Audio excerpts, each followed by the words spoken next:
नमस्कार साथियों, मेरा नाम है आर के सिंह और आप देख रहे हैं संस्कृति आईएएस यूट्यूब चैनल। आज हम अपने करंट अफेयर एनालिसिस में कुछ महत्वपूर्ण मुद्दों की चर्चा करेंगे और इन मुद्दों को समझने के लिए हम क्या करेंगे कि आज के जो प्रमुख समाचार पत्र हैं उनके जो प्रमुख आर्टिकल्स हैं उनको को रिलेट करके उन पर चर्चा करेंगे। और इसके लिए हमने 3 या 4 आर्टिकल लिया है। जो पहला आर्टिकल है वो द हिंदू के एडिटोरियल से है, जिसकी जो हेडलाइंस है वो है development lead by corporates not women. ये क्या है कि बृंदा करात के द्वारा लिखा गया आर्टिकल है।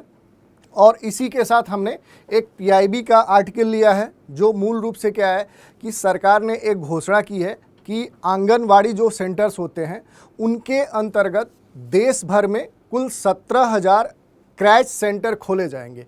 और इसी के साथ क्या है कि 2-3 आर्टिकल्स और हैं जो क्या है कि मूल रूप से आजकल जो चर्चा में है, जैसे आप देखे होंगे कि बड़े स्तर पे देश के जो बड़े खिलाड़ी हैं और उनमें भी महिलाएं जो क्या है कि अपने पदक को वापस कर रहे हैं, रिटर्न्स कर रही हैं, या अलग अलग क्षेत्रों में जो महिलाएं हैं उनसे संबंधित जो समस्याएं हैं उनसे रिलेटेड जो आर्टिकल्स आजकल देखे जा रहे हैं उनको हमने आज अपने चर्चा में शामिल किया है। और इन आर्टिकल्स को एक दूसरे से अंतर संबंधित करते हुए इन पर हम चर्चा करने वाले हैं, क्योंकि ये जितने भी आर्टिकल्स हैं इनके केंद्र में कौन है, तो वीमेंस हैं यानी महिलाएं हैं।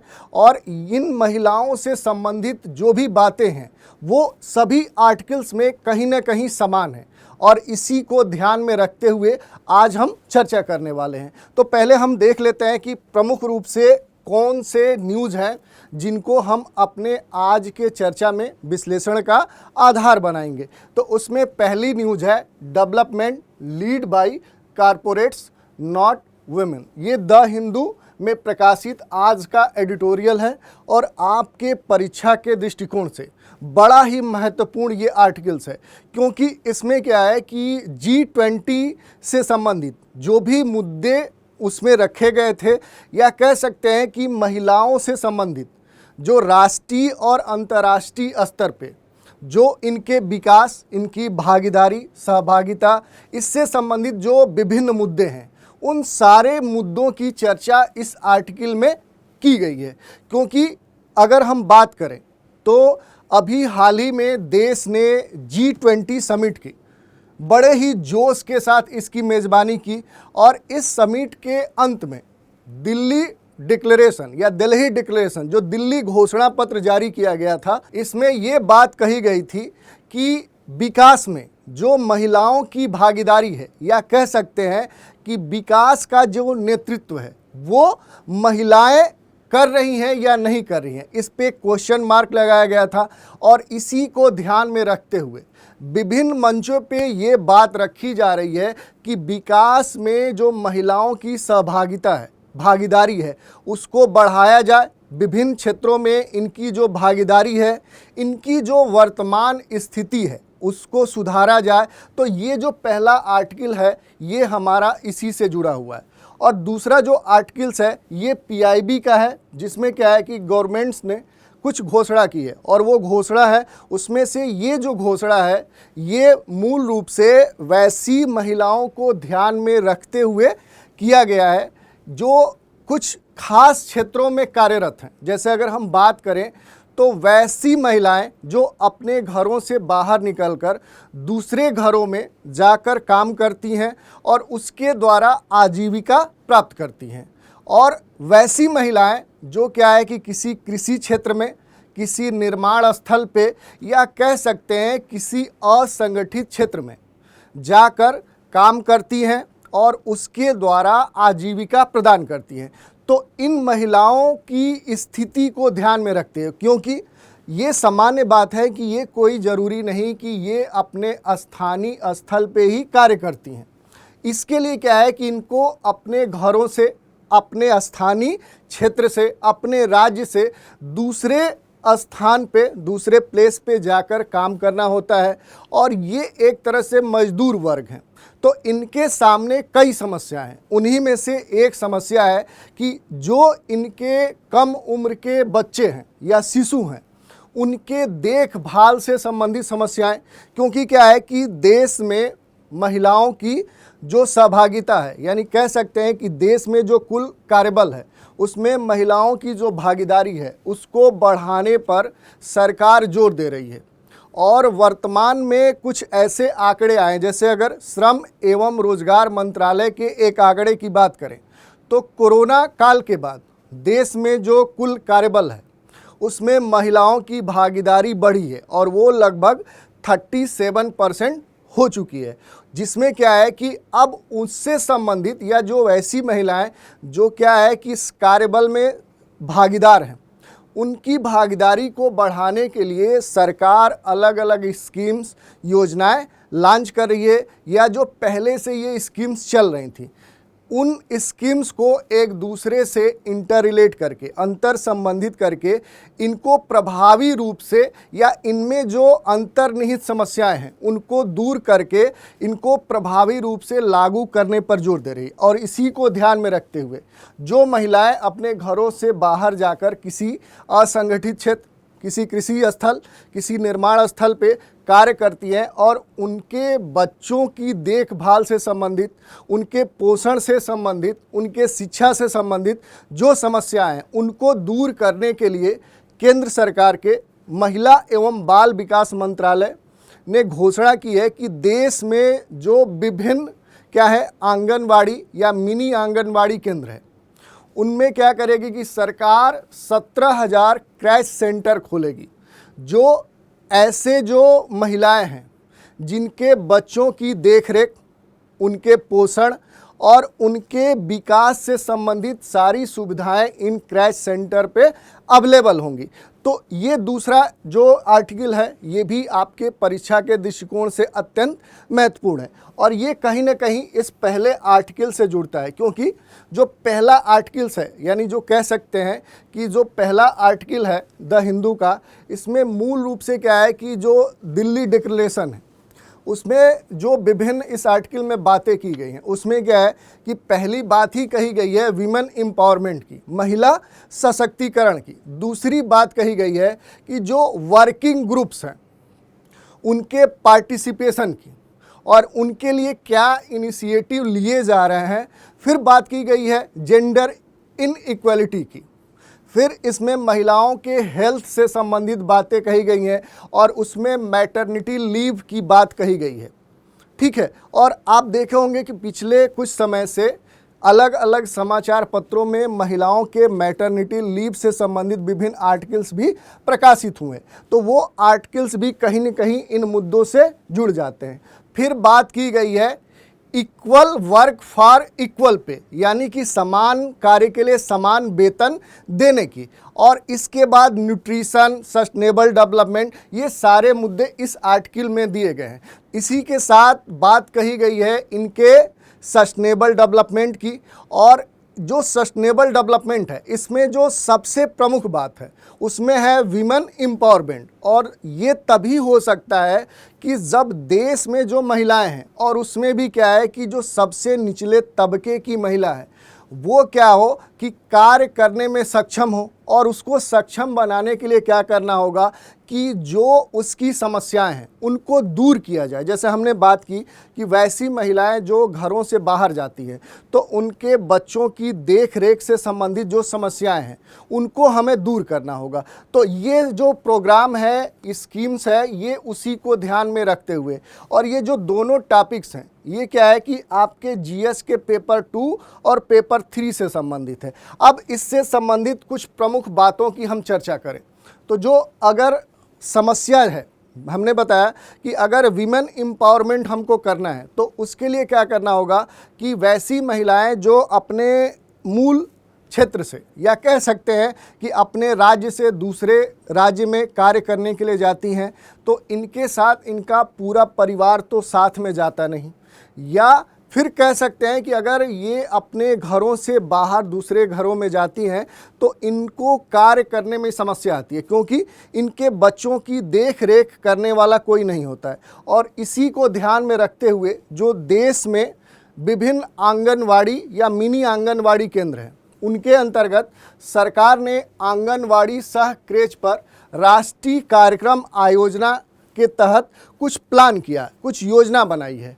और इसके लिए देश की जो केंद्रीय महिला एवं बाल विकास मंत्री स्मृति जुबिन ईरानी हैं, उन्होंने असंगठित क्षेत्र में जो कार्य करने वाली महिलाएं हैं उनको केंद्र सरकार की जो आंगनवाड़ी क्या है, जो एक स्कीम है जो केंद्र है, उनके तहत क्या है कि सह क्रैच योजना घोषित की है और इससे जोड़ने के लिए क्या है कि बात रखी है।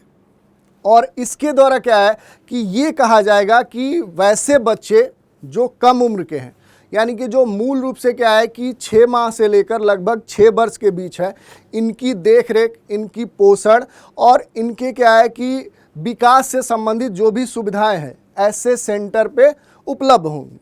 और इसके लिए जो सरकार है वो क्या कर रही है कि जो मिशन शक्ति है उसके क्या है कि जो उप योजना पालना है, यानी कह सकते हैं कि जो मिशन शक्ति है उसके उप घटक पालना के तहत इसके हिस्से के रूप में क्या है कि AWCC जो योजना है इसको जोड़ रही है। और इसके माध्यम से जो बच्चे हैं उनके देखभाल से संबंधित जो व्यवस्था है उसमें विस्तार देने की बात कह रही है। और इसके लिए क्या है कि पूरे देश में जो महिला बाल विकास मंत्रालय है वो क्या करेगा कि जो आंगनवाड़ी केंद्र है उसमें 17,000 क्रैच सेंटर खोलेगा। और इसके लिए क्या है कि मंत्रालय ने अब तक क्या है कि लगभग 5,222 क्रैच सेंटर को भी मंजूरी प्रदान कर दी है। तो इस तरह से क्या है कि जो आंगनवाड़ी सह क्रेच पर राष्ट्रीय कार्यक्रम है उससे संबंधित हमने कुछ प्रमुख जो बातें थी उनको देखा। अब बात करें कि अगर इस तरह की जो योजना है उसको लागू किया जा रहा है तो उससे हमें लाभ क्या होंगे, यानी वैसी महिलाएं या जो बच्चे जो अपने स्थान से दूसरे स्थान पे आजीविका के लिए कार्य करते हैं तो उनको इस योजना से लाभ क्या होगा। तो देखिए, इसका जो प्रमुख उद्देश्य है वो है देश में जो कुल कार्यबल है उसमें जो महिलाओं की भागीदारी है, जो पार्टिसिपेशन है, उसको बढ़ाना है।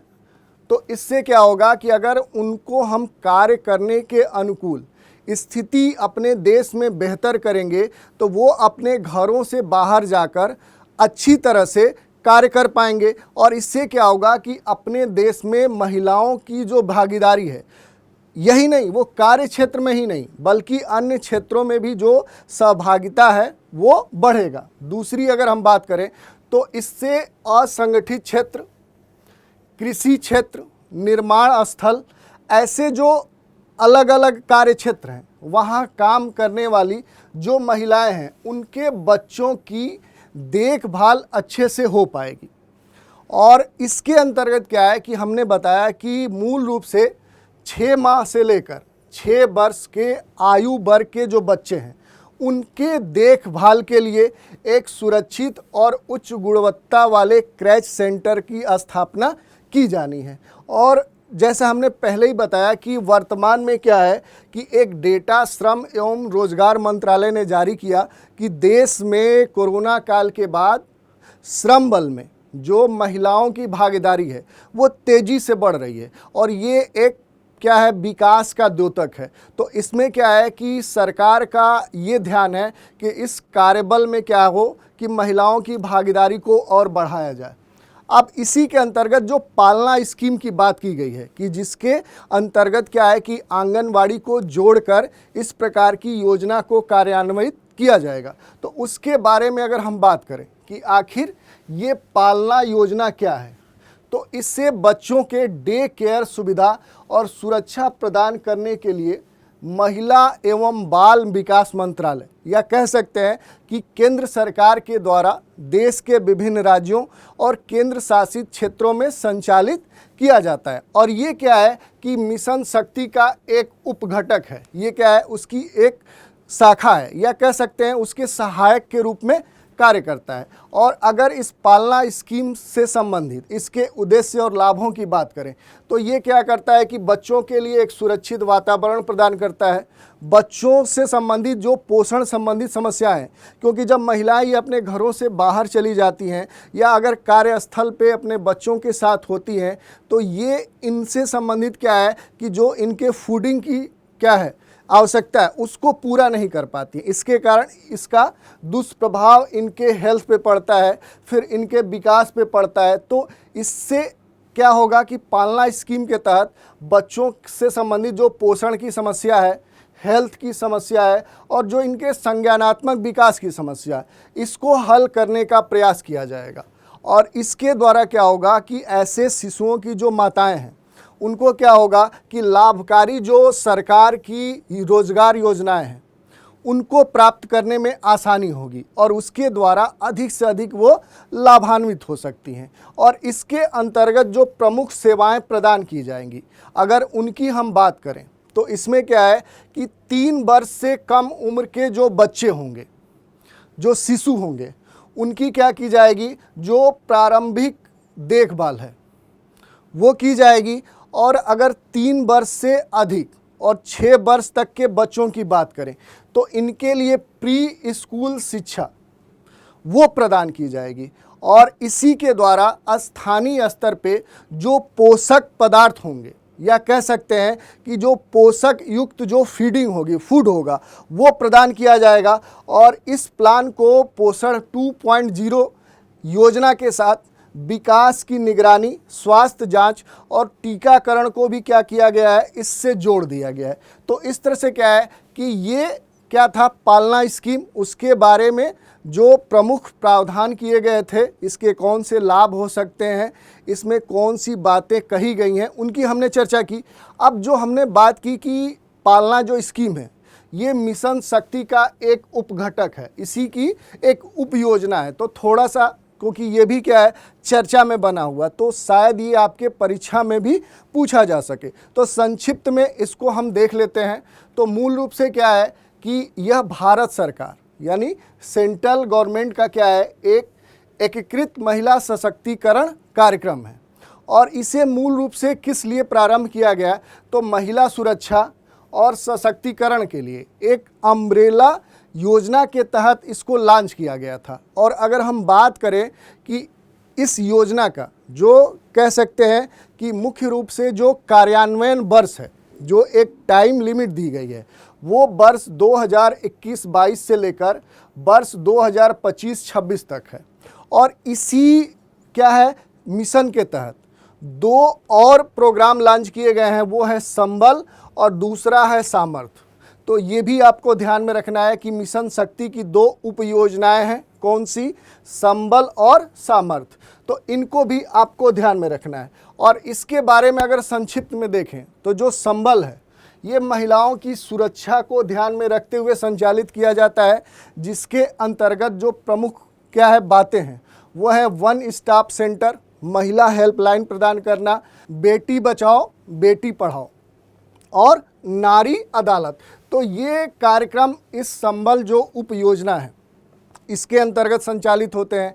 अब अगर सामर्थ्य उपयोजना की बात करें कि ये किस उद्देश्य से संचालित है, तो ये मूल रूप से क्या है कि महिला सशक्तिकरण के लिए कार्य करता है। और इसके अंतर्गत कुछ योजनाओं का संचालन किया जाता है, जिसमें प्रमुख रूप से उज्ज्वला योजना है, दूसरी स्वधार गृह योजना है, कामकाजी महिला छात्रावास है, कामकाजी माताओं के बच्चों के लिए राष्ट्रीय क्रैच योजना है और प्रधानमंत्री मातृ वंदना योजना है।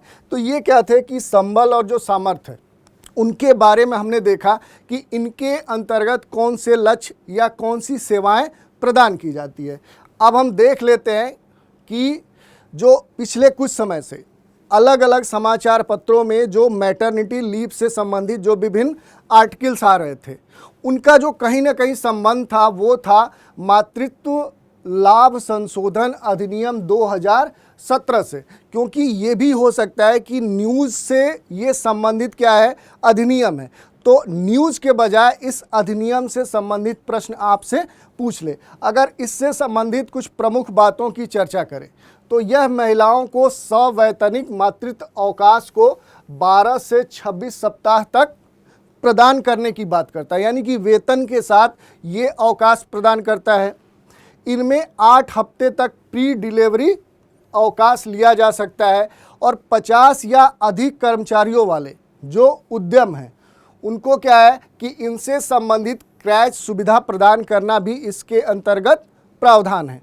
और इसी को ध्यान में रखते हुए सरकार अब आंगनवाड़ी केंद्रों में क्रैच सेंटर खोलने के लिए तत्पर है। क्यों कि जब सरकार ऐसे जो उद्यम हैं या उद्यमी हैं उन पे दबाव बना रही है कि आपको अपने पर्सनल क्रैच सेंटर खोलने पड़ेंगे, तो वो भी प्रश्न उठा सकते हैं कि फिर सरकार इसके लिए क्या कर रही है। और इसी को ध्यान में रखते हुए पालना स्कीम के तहत आंगनवाड़ी केंद्रों में क्या है कि क्रैच सेंटर गवर्नमेंट खोलने जा रही है। और बातों की चर्चा करें तो इसमें क्या है कि माँ को प्रतिदिन 4 बार क्रैच सेंटर में जाने की भी अनुमति प्रदान की जाती है। और इन लाभों की जो लागत है पूरी तरह से क्या है नियोक्ताओं के द्वारा वहन की जाएगी, यानी जो जहां से ये संबंधित होंगी वही इसका पूरा खर्चा वहन करेंगे। और यह महिलाओं को मातृत्व अवकाश के बाद घर से काम करने की अनुमति देता है। 2 या 2 से अधिक बच्चों वाली महिलाओं को कम अधिकार इससे नहीं मिलते।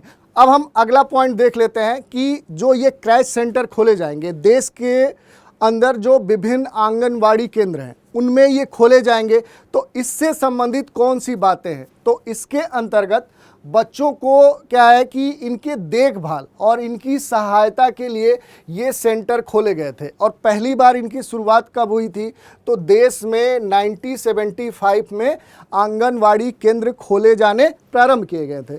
और अगर इसके मूल उद्देश्य की बात करें तो ये 0 से 6 वर्ष की आयु के बच्चे, यानी जो जन्म के बाद और 6 वर्ष तक के आयु के जो बच्चे हैं उनके लिए खाद्य और पोषण उपलब्ध कराने के दृष्टिकोण से या कह सकते हैं उसके उद्देश्य से इसको प्रारंभ किया गया था। अब आंगनबाड़ी योजना से संबंधित जो महत्वपूर्ण तथ्य हैं उनसे संबंधित एक टेबल दिया गया है। इस टेबल में पहली बात कही गई है कि योजना की शुरुआत कब की गई थी, तो ये वर्ष 1975 में आंगनवाड़ी योजना को प्रारंभ किया गया था। और किस उद्देश्य से किया गया था, तो बच्चों में मृत्यु दर को कम करने के लिए, ये जो रोग से ग्रसित थे उस रोग की मात्रा, इसके प्रभाव को कम करने के लिए, कुपोषण को कम करने के लिए और महिलाओं को उचित पोषण और स्वास्थ्य सुविधाओं को प्रदान करने के उद्देश्य से इसको प्रारंभ किया गया था। और मुख्य रूप से लाभार्थी कौन थे, तो महिलाएं और जो जन्म से 6 वर्ष के बीच के जो आयु वर्ग के जो बच्चे थे वो इससे लाभार्थी थे। और लाभ की बात करें तो संस्थागत प्रसव, आर्थिक सहायता, स्वास्थ्य जांच और टीकाकरण जैसी जो सुविधाएं थी वो इस योजना के तहत प्रदान की जाती हैं। तो ये हमने बात कर ली और मूल रूप से क्या है कि ये केंद्र सरकार की योजना है। अब हम बात कर लेते हैं कि जो राष्ट्रीय क्रैच योजना है इससे संबंधित प्रमुख बातें कौन सी हैं। तो इसमें अगर हम बात करेंगे तो ये जो योजना है ये कब प्रारंभ की गई थी, तो ये वर्ष 2017 में प्रारंभ की गई थी। और पहले इसे राजीव गांधी राष्ट्रीय क्रैच योजना के नाम से जाना जाता था। और ये किसके द्वारा कार्यान्वित की जाती है, तो केंद्र सरकार का जो महिला एवं बाल विकास मंत्रालय है वो इसको संचालित करता है।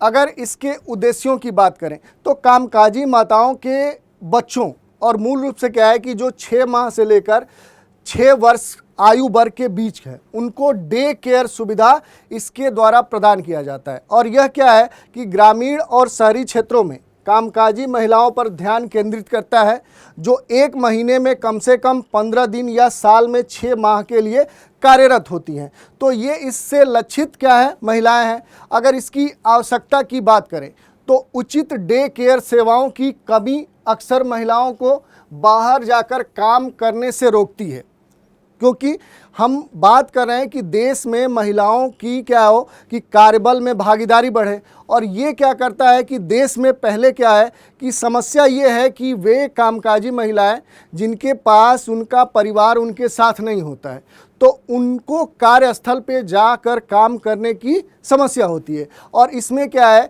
कि हमें आवश्यकता ऐसे सेंटर की होती है जहां पर ऐसी महिलाओं के बच्चों को रखा जा सके, उनको पर्याप्त सुरक्षा और उनके जो पोषण स्वास्थ्य संबंधी जो सुविधाएं वो प्रदान किया जा सके। और इसीलिए क्या है कि संगठित और असंगठित दोनों क्षेत्रों में जो कामकाजी महिलाएं हैं उनको क्या है कि ऐसे क्रैच सेंटर की क्या है कि अत्यंत आवश्यकता होती है। और इसी को ध्यान में रखते हुए इस प्रकार की योजना को प्रारंभ किया गया था। अब इसके अगर कवरेज की बात करें तो इसके क्या है कि इस योजना में गरीब बच्चों और विशेष पोषण आवश्यकता वाले बच्चों के लिए प्राथमिक स्तर पे क्या है कि इसको लागू किया गया है। दूसरी अगर हम बात करें तो इस योजना के अंतर्गत एकीकृत पैकेज प्रदान करने की व्यवस्था की गई है।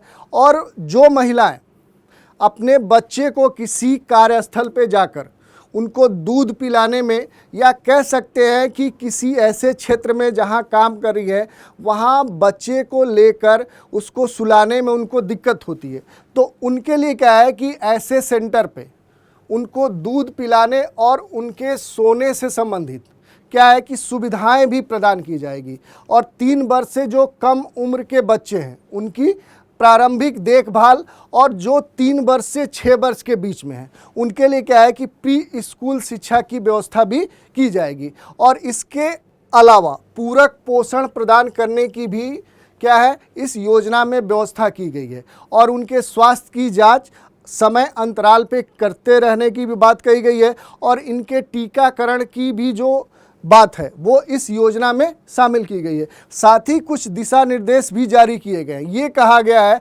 कि किसी भी माह में कम से कम 26 दिन ये क्या है क्रैच सेंटर खुले रहेंगे और प्रत्येक दिन कम से कम 7.5 घंटे ये खुले रहेंगे।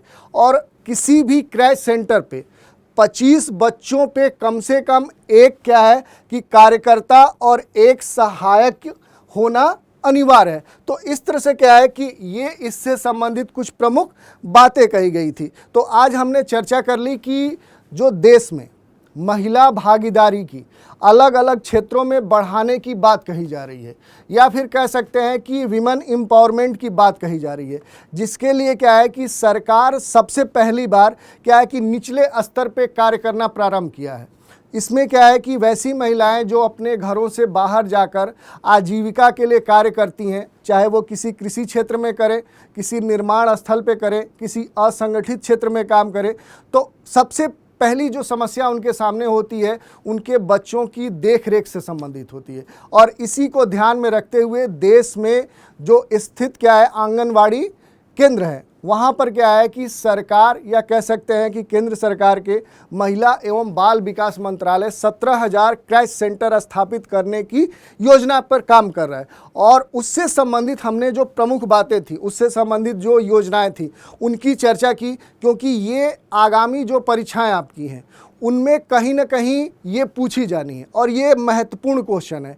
क्योंकि आपको ये ध्यान देना है कि जो न्यूज़पेपर में जो आर्टिकल्स आते हैं उनमें आपको ये ध्यान रखना है कि कौन से आर्टिकल आपके एग्ज़ाम से संबंधित है जहां से प्रश्न बन सकते हैं।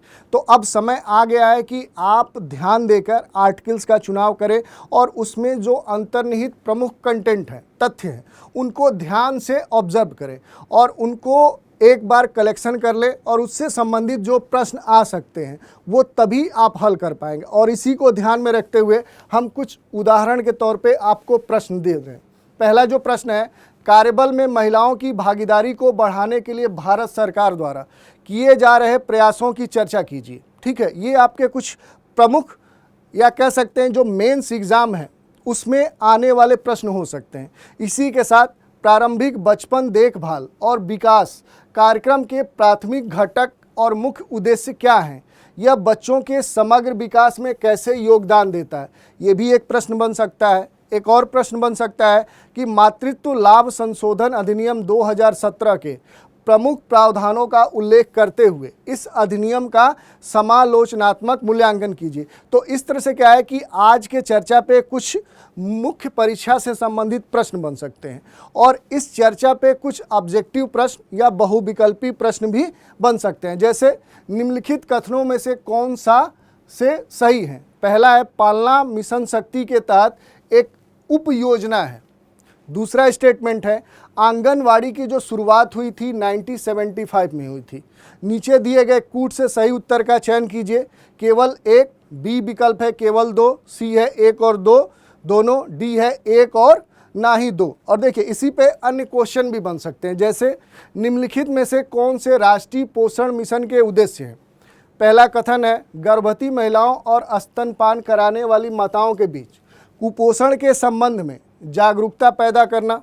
दूसरा कथन है छोटे बच्चों, किशोरियों, महिलाओं में एनीमिया की घटनाओं को कम करना।